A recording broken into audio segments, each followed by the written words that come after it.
امریکہ کے ایک ہسپتال میں ایک عجیب و غریب واقعہ پیش آیا اور اس واقعے کے زیر اثر کئی امریکن ڈاکٹرز مسلمان ہو گئے۔ مذکورہ ہسپتال میں ایک روز ڈیلیوری کے 2 کیس ایک ساتھ آئے۔ ایک عورت سے لڑکا پیدا ہوا اور دوسری سے لڑکی۔ جس رات میں ان دونوں بچوں کی ولادت ہوئی، اتفاق سے نگران ڈاکٹر موقع پر موجود نہیں تھا۔ دونوں بچوں کی کلائی میں وہ پٹی بھی نہیں باندھی ہوئی تھی جس پر بچے کی ماں کا نام درج ہوتا ہے۔ تو نتیجہ یہ ہوا کہ دونوں بچے خلط ملط ہو گئے اور ڈاکٹروں کے لیے یہ شناخت کرنا مشکل ہو گیا کہ کس عورت کا کون سا بچہ ہے، حالانکہ ان میں سے ایک لڑکی تھی اور دوسرا لڑکا۔ ولادت کی نگرانی کرنے والے ڈاکٹروں کی ٹیم میں ایک مسلمان مصری ڈاکٹر تھا جس کو اپنے فن میں بڑی مہارت حاصل تھی اور امریکن ڈاکٹروں سے اس کی بڑی اچھی شناسائی تھی اور اپنے سٹاف کے ایک امریکی ڈاکٹر سے گہری دوستی بھی تھی۔ دونوں ڈاکٹر سخت پریشان تھے کہ اس مشکل کا حل کیسے نکالا جائے۔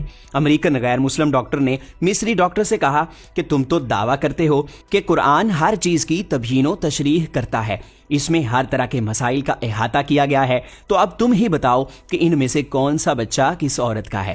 مصری ڈاکٹر نے کہا کہ ہاں، قرآن حکیم بے شک ہر معاملے میں نص ہے اور میں اس چیز کو ثابت کر کے دکھاؤں گا، مگر مجھے ذرا موقع دیجئے کہ میں خود پہلے اس معاملے میں اطمینان حاصل کر لوں۔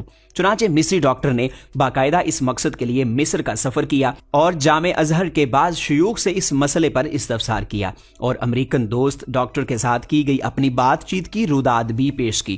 ازہری عالم نے جواب دیا کہ مجھے طبی معاملات و مسائل میں ادراک حاصل نہیں ہے، البتہ میں قرآن کی ایک آیت پڑھتا ہوں، آپ اس پر غور و فکر کریں، اللہ تعالیٰ نے چاہا تو آپ کو اس مسئلے کا حل اس میں مل جائے گا۔ چنانچہ اس عالم نے درج ذیل آیت پڑھ کر سنائی۔ ترجمہ: مرد کا حصہ 2 عورتوں کے برابر ہے، سورۃ النساء آیت نمبر 11۔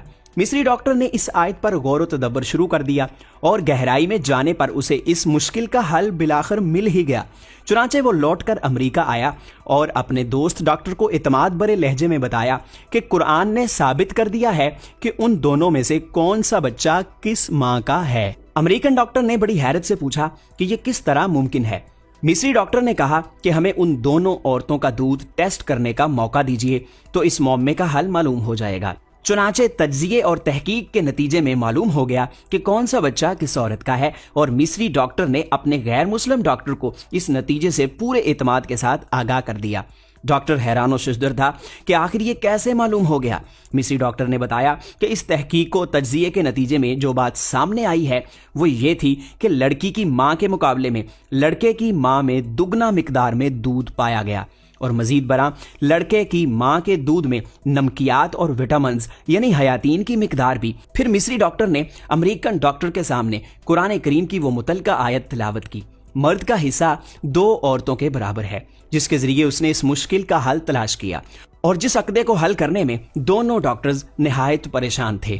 چنانچہ مصری ڈاکٹر کی اس تحقیق کے بعد اس شعبے کے تمام ڈاکٹرز نے اسلام قبول کر لیا تھا۔